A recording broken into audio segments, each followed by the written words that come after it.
Hola, ¿qué tal? Mi nombre es Miguel Ángel Pichardo. Les damos nuevamente la bienvenida a un episodio más de nuestro podcast de psicoterapia de liberación somática.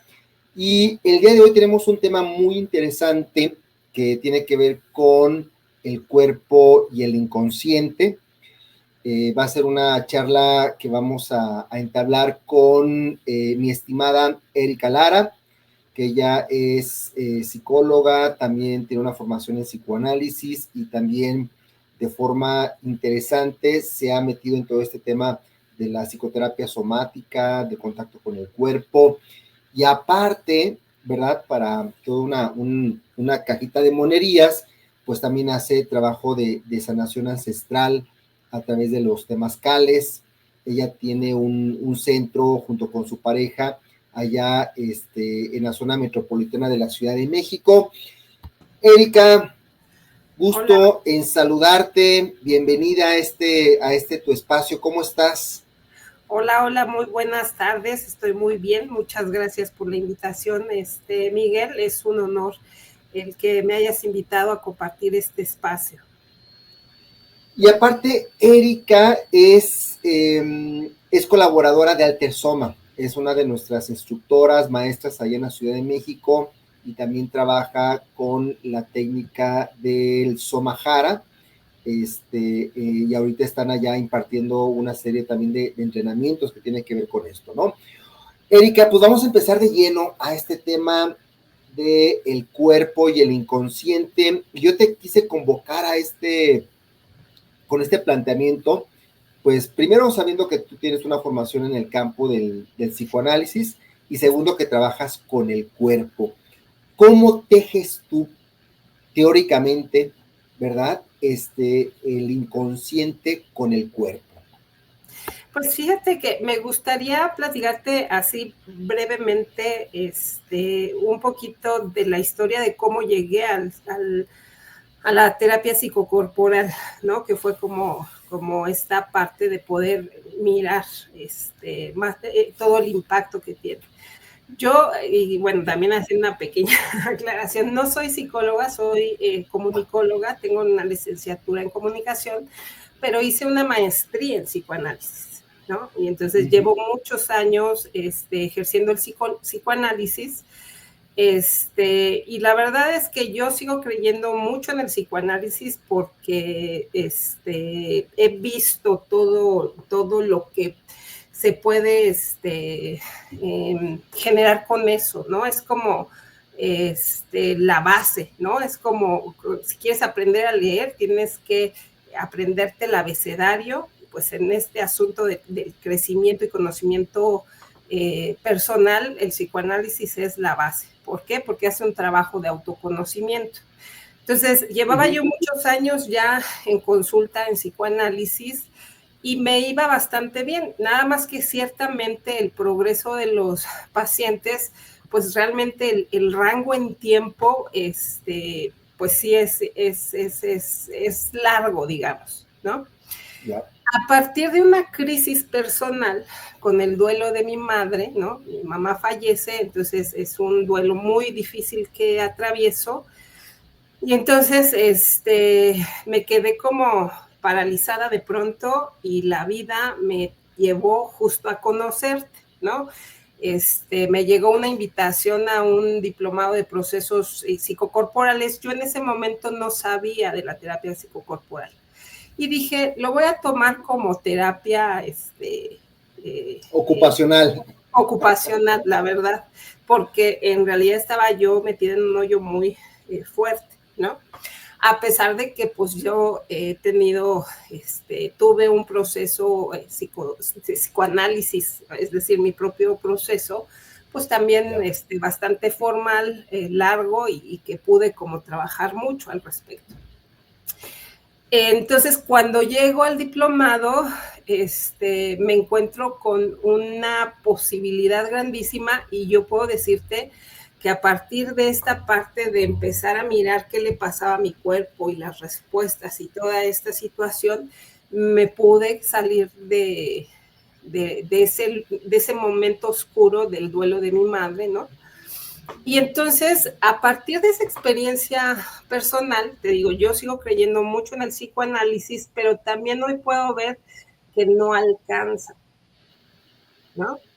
Y entonces, a partir de ese diplomado, digo, me parece que esto se tiene que integrar, ¿no? Ajá. Porque ciertamente, te digo, hay que poder acomodar las cosas en la cabeza a nivel simbólico, pero a veces eso cuesta mucho trabajo en tiempo, pues porque es difícil entrar a la cabeza, ¿no? Y con el trabajo psicocorporal uno entra así, o sea, con el cuerpo entras y abres procesos de inmediato. Pero donde yo creo que, o la parte que yo he podido observar, es que si solamente te quedas en el cuerpo, después las cosas regresan, ¿no? O sea, igual y se libera, se drena, o te mete en una crisis, o solamente se dio catarsis, pero si no lo acomodas en la cabeza a nivel del inconsciente justamente, pues entonces el trabajo no es concluyente, no se reparan las heridas como tal, ¿no? Y entonces yo empecé a hacer un trabajo integrativo, ¿no? Entraba con el cuerpo, rompía en el cuerpo y luego acomodaba en la cabeza. Y me llevé una gran sorpresa porque mis pacientes o la gente que he acompañado empezó a tener progresos muchísimo más rápido, ¿no? Más evidentes, ¿no? ¿Qué es lo que pasa en el psicoanálisis? Es que sí vas avanzando, pero es como un progreso lento, ¿no? Y sí, hay cambios reales, fundamentales, pero sí es un poco lento, ¿no? Oye, Entonces, es que tocas una serie de temas que a mí me encantan, porque fíjate que yo en mi formación tuve una formación prácticamente antipsicoanalítica. Yo descubro después el psicoanálisis por la filosofía, especialmente por la filosofía política de Slavoj Žižek, y de ahí entro primero con Lacan y después con Freud, y después me abro el psicoanálisis, entro a un diplomado, empiezo a estudiar, me someto también a un proceso analítico, y a lo largo de mi historia he alternado en mi propio proceso personal entre el psicoanálisis y la psicoterapia corporal. Y entonces yo he sentido que muchas veces a la psicoterapia corporal le falta la profundidad del psicoanálisis. Y muchas veces he sentido que en el trabajo analítico le falta el contacto con el cuerpo, ¿verdad? Digamos, la resolución también en el sistema nervioso en ese momento en el diván. y fíjate qué curioso, porque de alguna manera ha sido como el mismo camino, el tuyo y el mío, nada más que al revés, ¿no? Porque sí, yo Okay. o sea, a mí el psicoanálisis no me pudo ayudar en el duelo y en otras tantas cosas. Cuando entro a la parte del cuerpo que yo no conocía, digo, wow, ¿no? Y entonces yo desde ahí hice esta conclusión, ¿no? El psicoanálisis no alcanza y la psicoterapia corporal tampoco alcanza solitas. Entonces, ¿qué te parece si las integramos? Y te digo, yo cuando empiezo a hacer el trabajo, integrar ese trabajo, yo vi resultados sorprendentes. Y ahora, hablando un poco de tu propuesta teórica del Somajara, a mí, yo sigo así impresionada, ¿no? Porque justo es como además esta integración, ya tenemos lo corporal, ya tenemos la mente y además podemos integrar la parte energética, ¿no? Entonces, me parece que, pues que es fabuloso el trabajo, ¿no?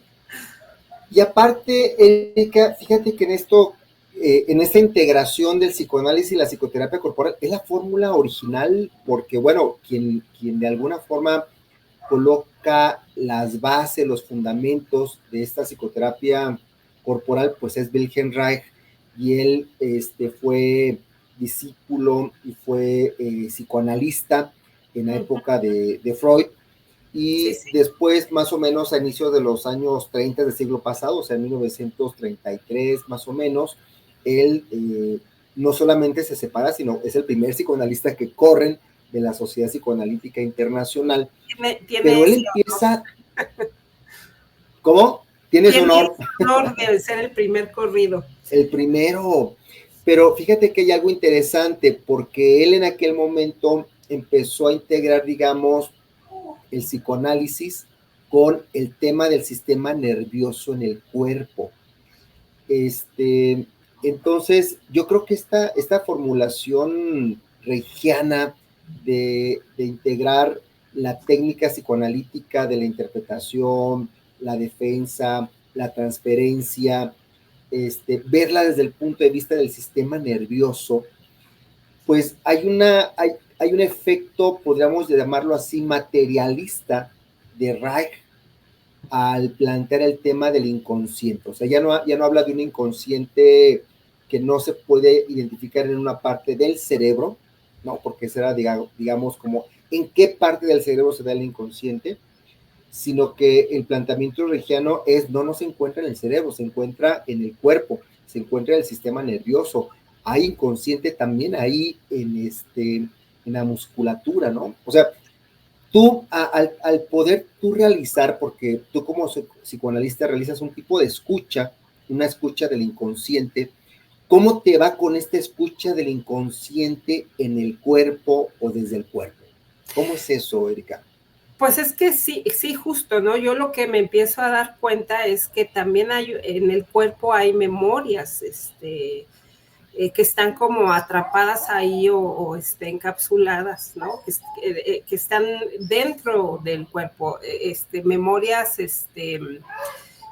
corporales, ¿no? Y que a partir de ahí justamente también el cuerpo habla a través de metáforas, ¿no? Y entonces dependiendo de la sensación o de la reacción física que te vaya dando el cuerpo, pues ahí el trabajo, pues un poco de los que acompañamos, es esta parte de poder descubrir cuál es el mensaje y poderle dar voz alta, ¿no? En el psicoanálisis lo que se dice es esta parte yo no vengo a darte consejos, yo no te puedo decir qué hacer en tu vida, pero lo que vengo a hacer es a poner en voz alta lo que tu inconsciente está diciendo, ¿no?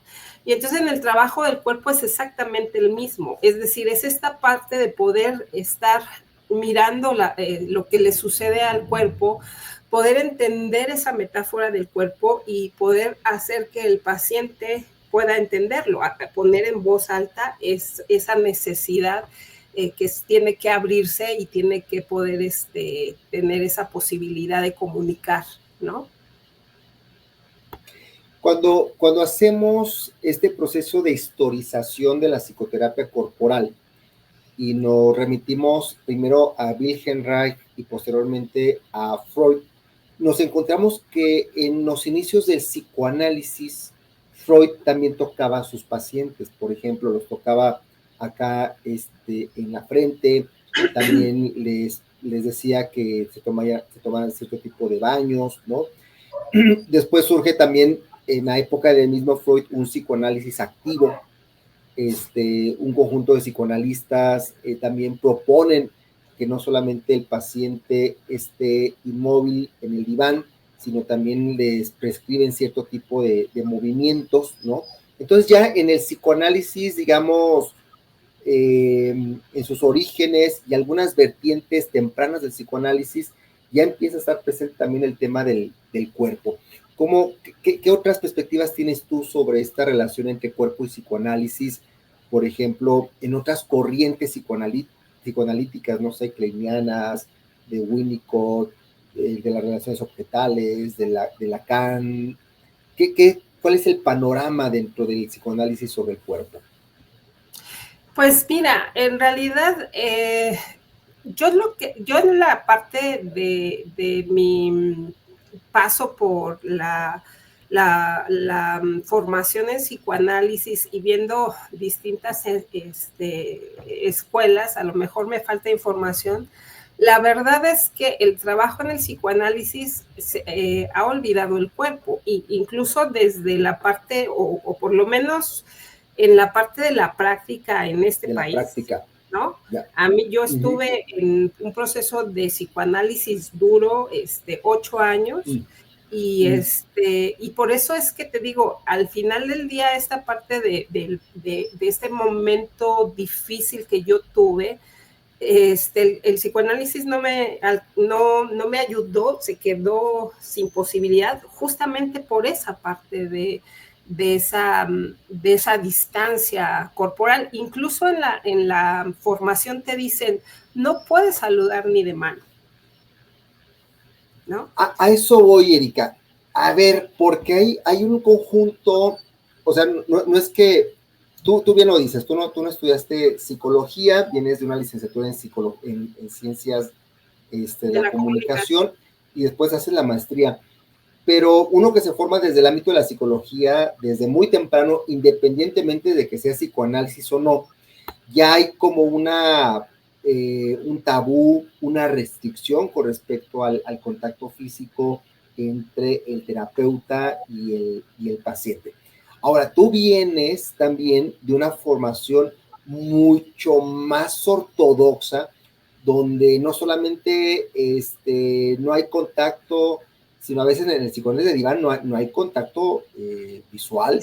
Ajá, yo recuerdo que mi analista, uno de los primeros analistas que tuve, no me recibía el dinero en la mano, sino me colocaba ahí como un cuenquito y ahí tenía que colocar el dinero. Y si no traía cambio, me decía, para así trae cambio, porque como que hay un tema ahí que tiene que ver con, yo después lo entendí, pero tiene que ver con el tema de la transferencia, con el tema de la neutralidad. Y digamos que la psicoterapia corporal ensucia las manos, ¿no? O sea, es meter el cuerpo. Es en ese aspecto, digamos, hay un contraste muy marcado entre un psicoanálisis de diván y una psicoterapia corporal de contacto. ¿Cómo te fue a ti en ese romper paradigmas, Erika? O sea, es que no toques, puede ser iatrogénico, va a haber transferencia, no está siendo neutral, ¿no? Y de repente, chino, o sea, ya me encuentro tocando, manipulando. ¿Cómo fue para ti esa ruptura? Fíjate que fue realmente una situación, digamos, no quiero llamarle mágica, pero sí fue una situación que yo digo en esta parte de las cosas que uno no entiende, que están más grandes que nosotros.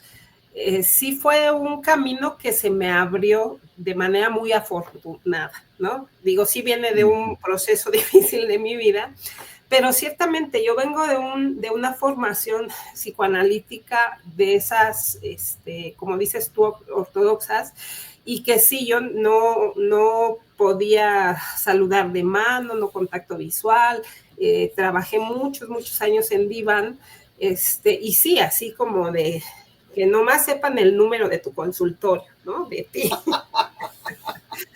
Y pues así estuve trabajando, te digo, yo sí vi mejoras en los acompañamientos que vi, ¿no? Sí, no puedo desechar que como mucha gente dice, ay, no, el psicoanálisis no sirve. Claro que sirve, y además creo que es también base fundamental, porque el psicoanálisis es un trabajo de autoconocimiento que te ayuda a entender quién eres, ¿no? Y si no trabajas eso, pues entonces vas a estar cojeando siempre de una pata, ¿no? Entonces, yo me sentía cómoda trabajando ahí, la verdad, ¿no? Sin embargo, cuando yo misma entro en una crisis y te digo, no me pudieron ayudar en esos espacios, y encuentro esta parte de lo psicocorporal, te digo, en un primer momento me dio como curiosidad decir, a ver, ¿qué pasa si junto esto, que en el cual sí creo, y junto esto que todavía no conozco a profundidad, pero que lo que he visto que hizo conmigo, pues ha sido muy beneficioso. La verdad es que la transición me fue muy grata, ¿no? O sea, realmente. Y quizá el asunto es que sí, quizá gente psicoanalítica, a lo mejor, yo siempre hago el chiste, ¿no? Si supieran lo que hago, ahora que incluso corro temazcales, ya me ande, así como a Rach, yo creo que Bicho ya raro. no me ha llegado la forma de ya está corrida, pero, ¿no? En realidad a mí no me fue difícil la transición. Sí, sigo creyendo, a pesar de que ahora utilizo muchas más herramientas que no tienen nada que ver con el psicoanálisis, sigo creyendo mucho en él, pero cada una de las escuelas o técnicas que ocupo, también creo mucho en ellas, ¿no? El trabajo con el cuerpo también me parece que es fundamental, ¿no? Y el trabajo con la espiritualidad, es decir, al final del día, pues los seres humanos somos seres integrales, ¿no? Y si el trabajo solamente se va hacia una situación, en este caso el psicoanálisis, solamente la cabeza, pues no va a haber mucho, ¿no? Y si trabajamos solamente el cuerpo, pues tampoco vamos a llegar tan lejos, ¿no? Igual con la energía, ¿no? O con la espiritualidad. Si solo no somos espirituales y no atendemos el cuerpo y la mente, pues no, me parece que no se puede avanzar mucho. Oye, Erika, pero tú te volaste la barda, o sea, no solamente el cuerpo, sino también la energía, sino también el temazcal, la sabiduría ancestral de nuestro México. Tú y tu pareja tienen un centro holístico allá en Ciudad de México, entonces me encanta eso que, o sea, vi una publicidad hace poco tuya, eso, temazcal, es masaje, es psicoanálisis, es acupuntura, pues tú haces un tipo de psicoterapia corporal holística, de orientación psicodinámica y aparte todo, ¿cómo, ahí sí, cómo le haces para todo eso, Erika? ¿Te divides, te compartimentalizas o lo integras? O sea, Erika puede integrar todo eso más allá de la teoría, más allá de un autor, más allá de una escuela. ¿Cómo lo concibes tú? Pues es que justo, ¿no? Yo creo en cada una de las técnicas que aplico porque pasé por ahí, ¿no? Yo siempre digo que yo no busqué mi camino, el camino me fue empujando así, no, es para allá, ¿no? Y entonces yo llegué a cada una de las técnicas o situaciones, ¿no? Cuando entré a la maestría de psicoanálisis, también venía yo de una crisis terrible, de un rompimiento de pareja que me mandó a la lona, y entonces fue como, ¿de dónde me agarro? Y me agarré de ahí, y justo, ¿no?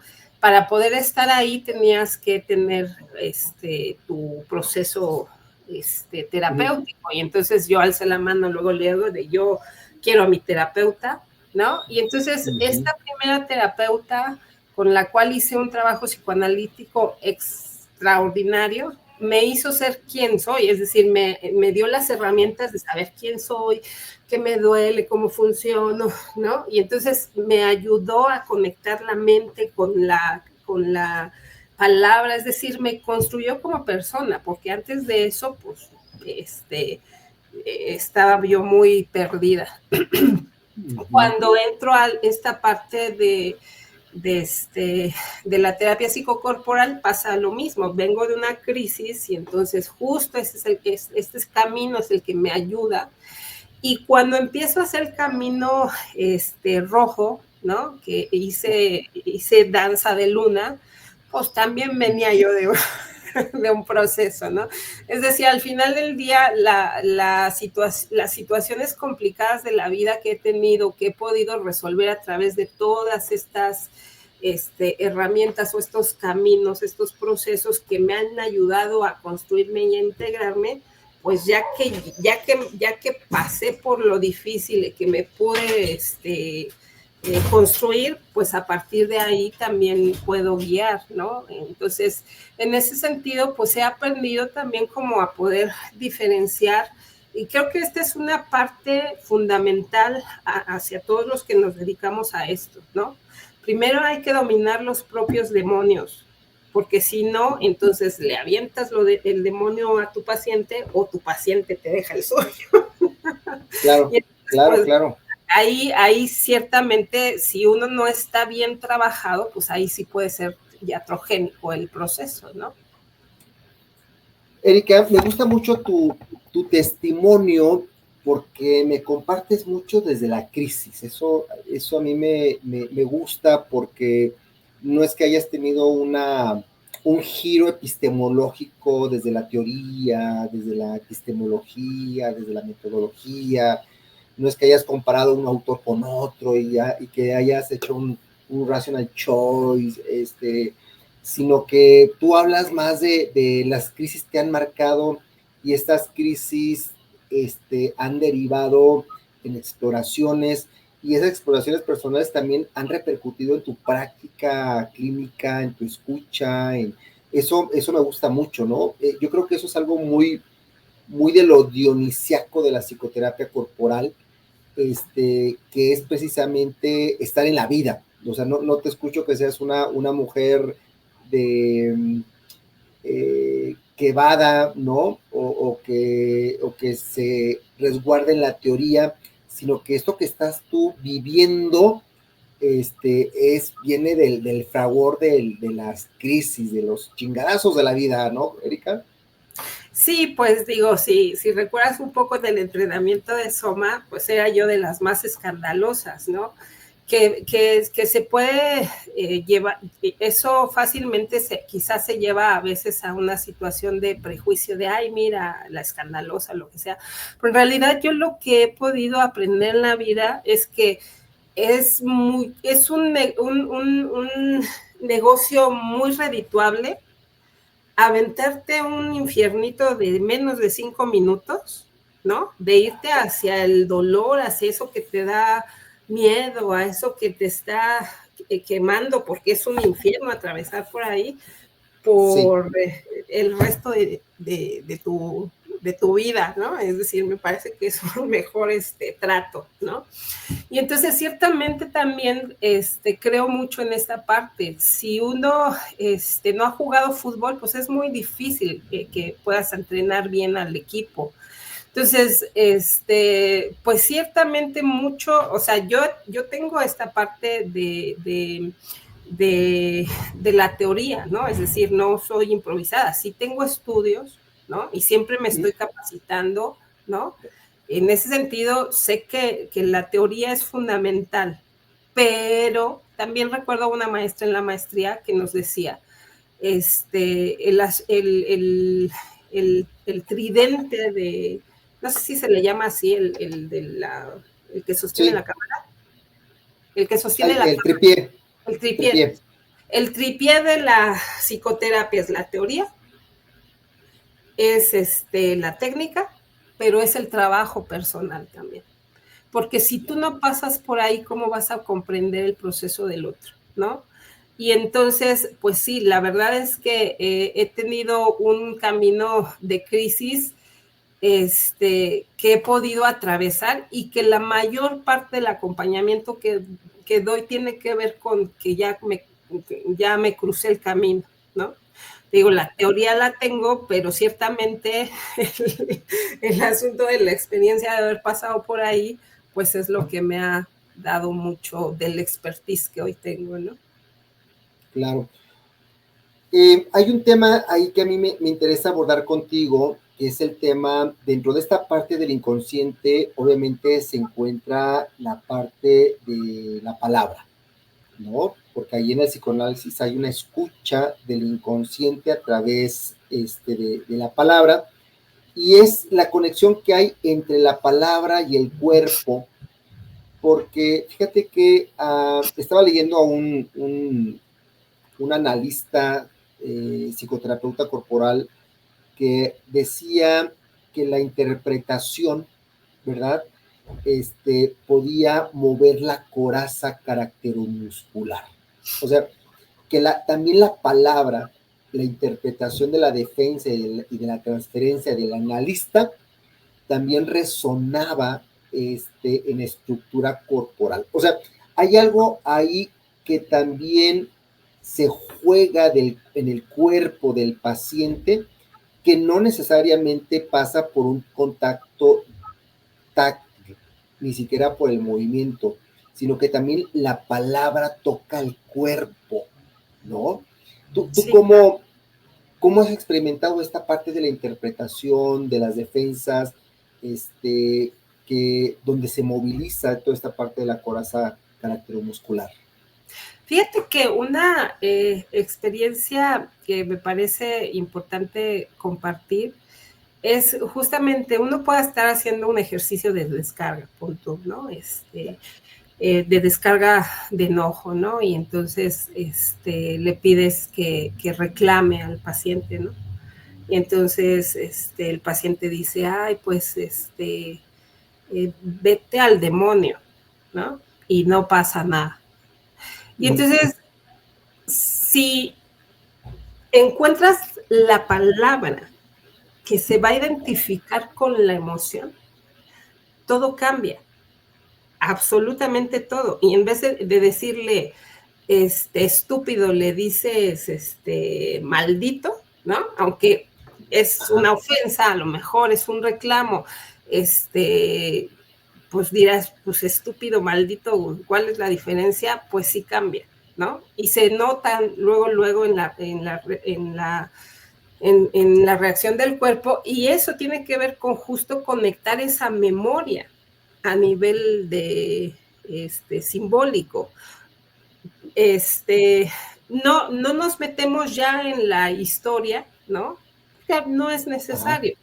Pero si hacemos una suposición, pues a lo mejor justo el asunto de que el tío le decía, eres un estúpido, y entonces se conecta con la experiencia traumática o la experiencia de violencia, pues entonces por supuesto que va a determinar la palabra estúpido o tonto en lo que va a ser la reacción del cuerpo y si se va a poder digestionar o no, ¿no? Y entonces yo te digo, yo, a pesar de que ya llevo muchos años trabajando en esto, yo me sigo sorprendiendo, ¿no? Cada vez que se encuentran fenómenos de este tipo, yo me maravillo, ¿no?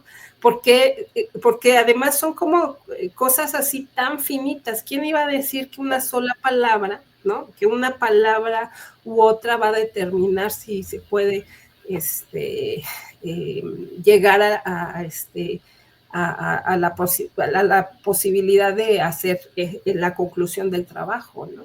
Claro, me encanta porque yo creo que efectivamente la palabra que embona, porque no es siquiera la palabra adecuada, es una palabra que ahí que de alguna forma sintoniza con esa parte fragmentada o herida de nuestra estructura del carácter, permite que se lleve a cabo también una liberación caracteromuscular. O sea, también tocamos a través de la palabra, ¿no? Sí, es decir, no tiene que ver en nada el significado de la palabra.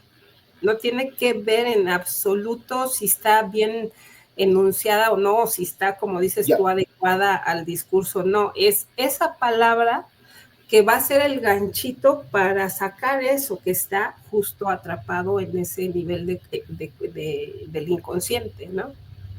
Sí, un poquito lo que plantea Lacan sobre los significantes y el significante amo, ¿no? Exacto. Y Erika, por ejemplo, yo me imagino un poquito esta parte que a mí me ha pasado también en mi terapia, donde de repente digo algo y entonces identifico que algo se mueve en mi garganta, en mi pecho, en mis intestinos, en mi columna vertebral, y de repente me tiembla aquí el mentón y quiero llorar, y viene la inhibición, ¿no? Y recuerdo el texto de Freud de inhibición, síntoma y angustia, ¿no?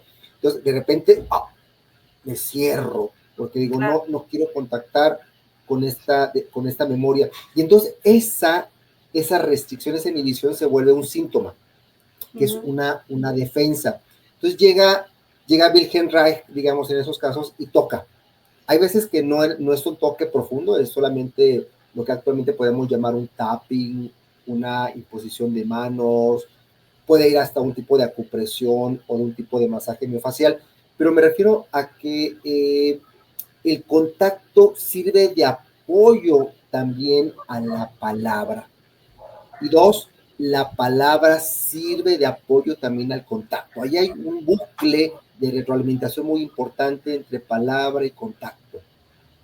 Sí, justo era un poquito lo que te decía casi al principio, ¿no? Esta parte de que si tú nada más te quedas a nivel simbólico, pues no va a alcanzar y en el cuerpo tampoco. Es decir, yo lo que he podido como poder entender de este proceso es que al final del día la palabra te puede llevar hacia poder identificar ese proceso que está bloqueado o que está pidiendo ser liberado en el cuerpo, ¿no?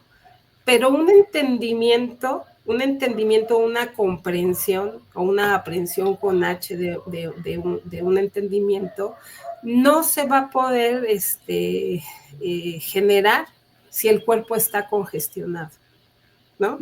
Y entonces cuando tú tocas y entonces quiebras, drenas, digestionas, después de eso, entonces sí la palabra va a acomodar y va a poder resignificar, ¿no? Que eso fue lo que yo aprendí cuando empecé a hacer esta integración de cuerpo y mente. En todos los años de psicoanálisis, te digo que en donde trabajaba yo también con Divan, te digo, yo sí veía resultados, pero para poder entrar a ciertos temas eran 6 meses, 1 año, 2 años, ¿no? A partir de que empiezo yo pues justo, ¿no? Como a entrar a través del cuerpo, ¿no? De hacer estos procesos de drenaje, de digestión, de catarsis, de poder empezar a leer estas metáforas del cuerpo, ¿no? Y entonces ahí entra la palabra para poder resignificar esta historia del cuerpo y resignificar la historia de la cabeza, y entonces ahí se empezó a dar la magia. Ya. Sobre todo en los tiempos de trabajo se acortaron de una manera impresionante, ¿no? El efecto terapéutico. Del efecto terapéutico. Sí.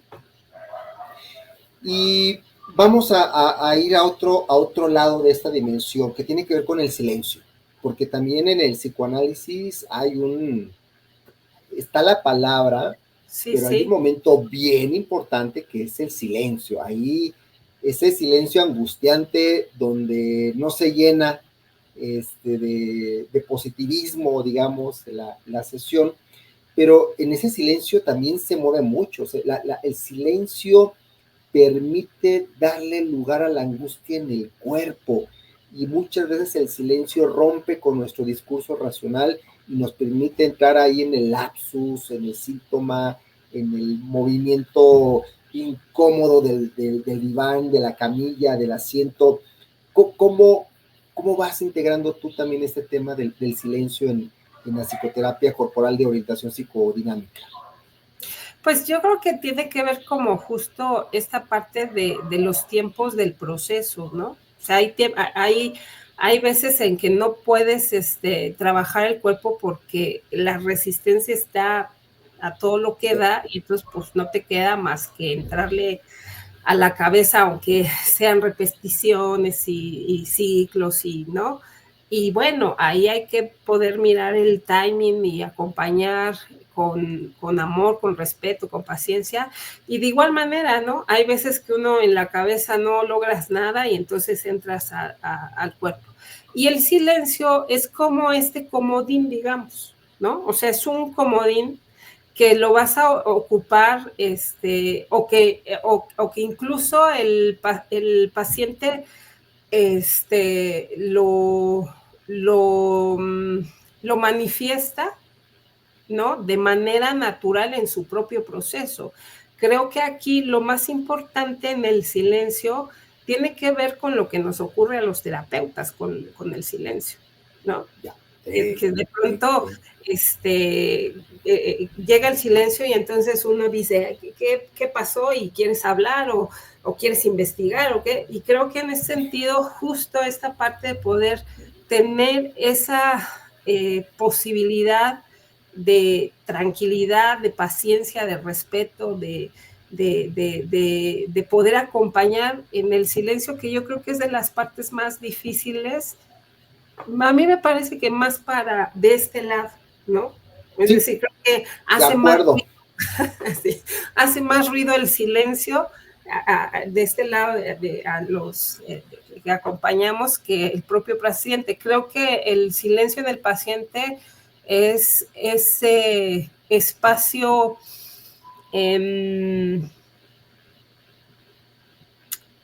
pues que tendría que estar acompañado pero en solitario, no sé si me explico. ¿Cómo no te entendí? Que tendría que ser un espacio respetado como individual pero acompañado. Sí, ok. no sé si me explico, ¿no? Sí. Acompañar el silencio desde la presencia del analista, ¿no? A veces lo que queda solamente es la escucha, digamos, la escucha en el silencio. Ajá, incluso quizá ahí en esta parte energética, esta posibilidad de sentir la presencia, de solo ser el observador o de solo ser la mano que está ahí conteniendo, ¿no? A mí me parece que el silencio es un regalo de los procesos terapéuticos. Claro.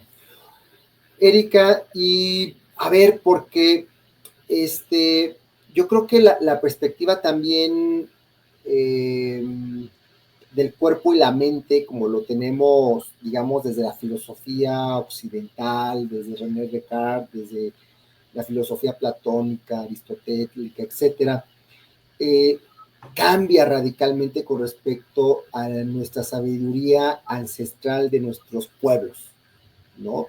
De nuestra Mesoamérica, de nuestros pueblos y comunidades prehispánicas, de las comunidades maya, aztecas, mexicas, zapotecas, mixtecas, tojolabales, mijes.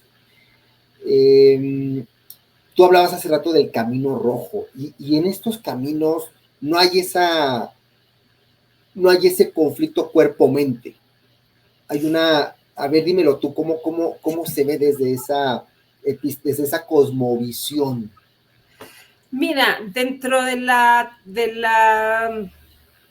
teoría, digamos, de justo de la palabra, del conocimiento ancestral, en realidad también es muy parecida a la propuesta, ¿no? Una de las de frases que se repiten mucho dentro del temazcal es: el enemigo a vencer es uno mismo, ¿no? Porque justo en el temazcal a lo que te vas a enfrentar es a esta parte inconsciente, este mundo interno que uno tiene, y que en el temazcal no hay escapatoria, ¿no? O sea, el temazcal es una gran medicina porque no hay escapatoria. En el consultorio te escapas, ¿no? Evades, lo que sea, pero en el temazcal desvías la atención, piensas. Ajá. Oh, o sea, el temazcal es rudo, pues. Muy confrontativo. Sí, o sea, porque al final del día, justo, el único pleito que empieza a pasar ahí es con uno mismo, ¿no? Sí. Con esta experiencia con tu propio cuerpo, ¿no? El sofocamiento. Ajá.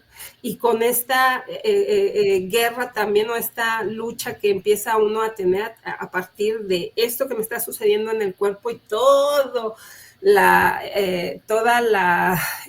todo lo que empieza a pasar en la mente, ¿no? Entonces,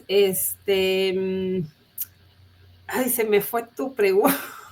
No, pues es que eso, porque en estas cosmovisiones, sí, al final de cuentas no hay esta contradicción o esta oposición de cuerpo-mente, sino que todas las herramientas, por ejemplo, van integradas. O sea, yo creo que ahí hay otro elemento más allá del cuerpo y la mente, que va a ser el tema de la energía, o el espíritu, sí, o el alma, o sea, del yolotl, del corazón, del nahual, ¿no? Sí, pero sí, justamente dentro de la cosmovisión, justamente lo que te plantean es esta integración. Quizá no lo dicen así como tal, pero en esto que te digo, de tú eres tu propio enemigo, tiene que ver con esta parte de poder hacerte responsable de lo que te pasa y de poder limpiar la cabeza de tanta basura o de tanta cochinada para poder entrar en contacto con quienes sí somos, ¿no? Entonces, de alguna manera, la cosmovisión sí tiene planteado, te digo, quizá no lo dicen de la manera tan esquematizada o teorizada, pero ciertamente es la integración de los tres trabajos, ¿no? Uh-huh. Muy bien, Erika. Erika, platícanos, ¿cómo se llama el centro? ¿Dónde está tu centro? ¿Dónde lo tienen allá en la zona metropolitana? ¿Cómo se llama? ¿Qué servicios brindan allá, Erika?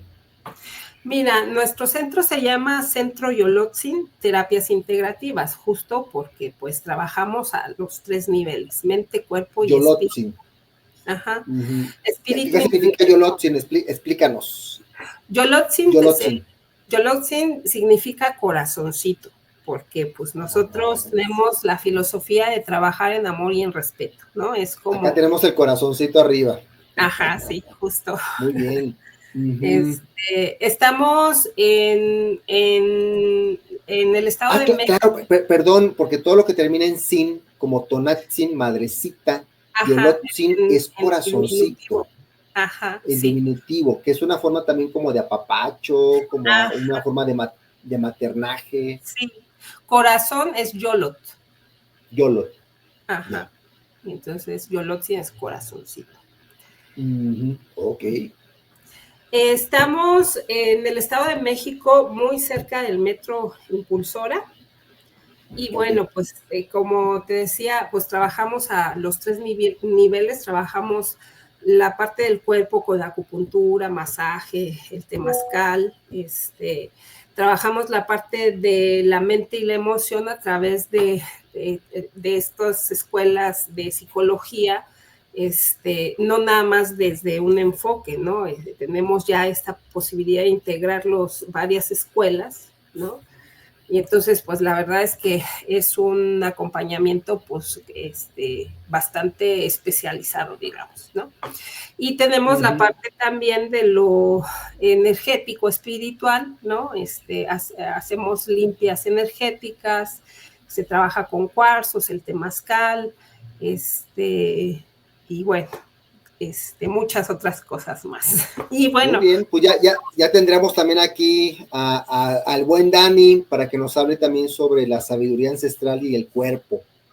Y justo estamos agradecidos porque nos has dado la oportunidad de poder replicar el entrenamiento de Somahara, ¿no? Y que bueno, pues es también como un gran regalo esta posibilidad de poder expandir esta gran técnica, porque yo sigo muy impresionada con lo que se puede lograr con el Soma. Ya después hablaremos de eso, ¿te parece? Sí. Para quienes nos están viendo, aquí abajo están los datos de Erika, la pueden contactar por WhatsApp allí a su número. Les recomiendo los temazcales, las terapias que ellos ofrecen allá en su centro. Muchas gracias, Erika, por este tiempo que nos brindaste. Yo encantado de poder platicar contigo sobre este tema del psicoanálisis, que aunque yo no soy psicoanalista, soy lector, sigo leyendo, me sigo actualizando, me encanta, igual que otras teorías, pero pues sí, le tengo un afecto muy, muy particular al psicoanálisis, y el saber que aquí en nuestra escuela tenemos a alguien que con esa formación, que ha tenido también ese rompimiento de paradigmas desde una experiencia personal y no teórica, o sea, no es una cuestión de una orientación académica, sino de hablar desde la experiencia del corazón, de la vida, de los chingadazos que nos da la vida, del trabajo de campo, de ensuciarse los pies y las manos. Pues yo fascinado, Erika. Muchas gracias por tu tiempo, Erika. No, muchas gracias a ti, Miguel. Sabes que siempre he sido seguidora y admiro mucho tu trabajo. Y bueno, pues yo honrada de poder compartir este espacio contigo. Pues nos vemos dentro de poco por allá, Erika, ¿verdad? Muy bien. A ver qué tal. Gracias. Te mando un abrazo, que tengas bonito día. Igualmente, bye. Hasta luego, bye.